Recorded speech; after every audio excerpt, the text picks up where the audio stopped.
Once upon a midnight dreary, while I pondered, weak and weary, over many a quaint and curious volume of forgotten lore, while I nodded, nearly napping, suddenly there came a tapping, as of someone gently rapping at my chamber door. "'Tis some visitor," I muttered, tapping at my chamber door. Only this and nothing more. Ah, distinctly I remember it was in the bleak December, and each separate dying ember wrought its ghost upon the floor. Eagerly I wished the morrow, vainly I had sought to borrow from my book surcease of sorrow, sorrow for the lost Lenore, for the rare and radiant maiden whom the angels name Lenore, nameless here forevermore. And the silken, sad, uncertain rustling of each purple curtain thrilled me, filled me with fantastic terrors never felt before, so that now, to still the beating of my heart, I stood repeating, quote, "'Tis some visitor entreating entrance at my chamber door, some late visitor entreating entrance at my chamber door. This it is, and nothing more." Presently my soul grew stronger, hesitating then no longer. "Sir," said I, "or madam, truly your forgiveness I implore. But the fact is I was napping, and so gently you came rapping, and so faintly you came tapping at my chamber door, that I scarce was sure I heard you. Here I opened wide the door. Darkness there, and nothing more. Deep into that darkness peering, long I stood there wondering, fearing, doubting, dreaming dreams no mortals ever dared to dream before.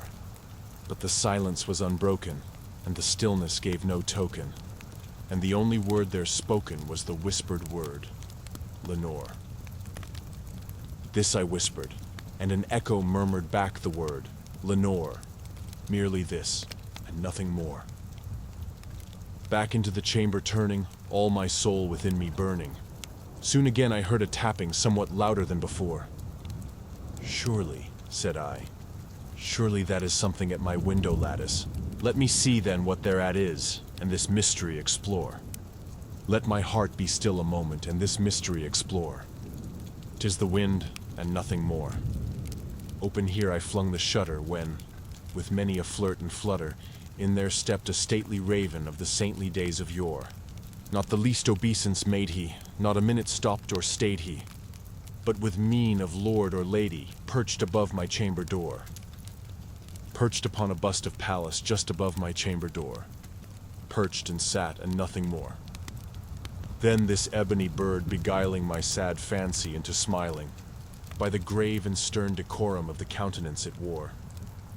"Though thy crest be shorn and shaven, thou," I said, "art sure no craven, ghastly, grim, and ancient raven wandering from the nightly shore. Tell me what thy lordly name is on the night's Plutonian shore." Quoth the raven, "Nevermore."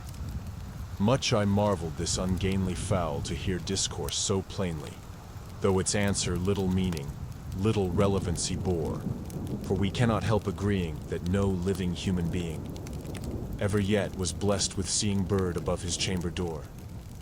Bird or beast upon the sculptured bust above his chamber door, with such name as Nevermore. But the raven, sitting lonely on the placid bust, spoke only that one word, as if his soul in that one word he did outpour. Nothing further then he uttered, not a feather, then he fluttered, till I scarcely more than muttered, "Other friends have flown before. On the morrow he will leave me, as my hopes have flown before." Then the bird said, "Nevermore." Startled at the stillness broken by reply so aptly spoken, "Doubtless," said I, "what it utters is its only stock and store, caught from some unhappy master, whom unmerciful disaster followed fast and followed faster till his song's one burden bore, till the dirges of his hope that melancholy burden bore, of never, nevermore." But the raven still beguiling my sad fancy into smiling, straight, I wheeled a cushioned seat in front of bird and bust and door. Then, upon the velvet sinking, I betook myself to linking fancy unto fancy, thinking what this ominous bird of yore, what this grim, ungainly, ghastly, gaunt, and ominous bird of yore meant in croaking, nevermore.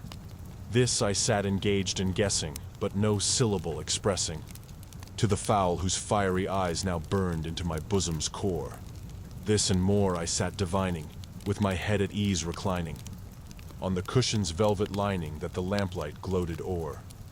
But whose velvet violet lining with the lamplight gloating o'er, she shall press, ah, nevermore.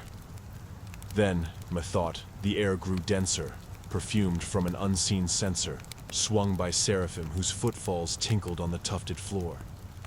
Wretch, I cried, thy God hath lent thee, by these angels he hath sent thee, respite, respite and nepenthe from thy memories of Lenore. Quaff, oh quaff this kind nepenthe and forget this lost Lenore. Quoth the raven, nevermore. Prophet, said I, thing of evil, prophet still, if bird or devil. Whether tempter sent, or whether tempest tossed thee here ashore, desolate yet all undaunted, on this desert land enchanted. On this home by horror haunted, tell me truly, I implore. Is there balm in Gilead? Tell me, I implore. Quoth the raven, nevermore. Prophet, said I, thing of evil, prophet still, if bird or devil.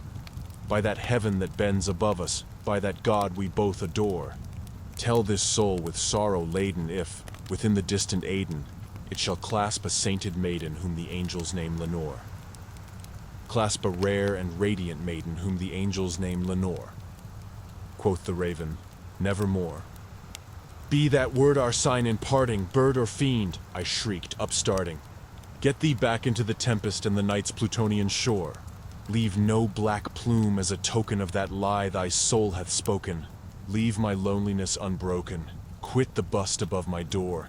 Take thy beak from out my heart, and take thy form from off my door. Quoth the raven, nevermore.